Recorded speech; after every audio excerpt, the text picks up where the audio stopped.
Announcing its arrival in October, the TheiQOO Neo7 smartphone boasts a staggering Dimensity 9000 Plus chipset. Yet to be seen outside of China is an SE version and racing variant that have joined the family, but none are yet available anywhere else in the world. This is about to change. On February 16, 2017, days ahead of its anticipated global launch on March 1, Vivo unveils iQOO Neo7 5G in India, making it their most prominent offering so far across international markets, whereas nothing has been confirmed for any other regions.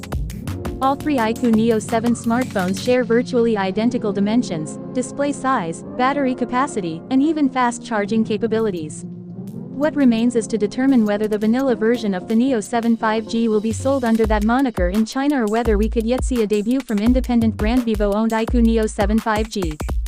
Fortunately, the performance between the current Neo7 smartphones is more closely aligned, with any of the versions having a 4nm chipset featuring a CPU that features one major 3.1 GHz core and UFS 3.1 storage as well as LPDDR5 RAM.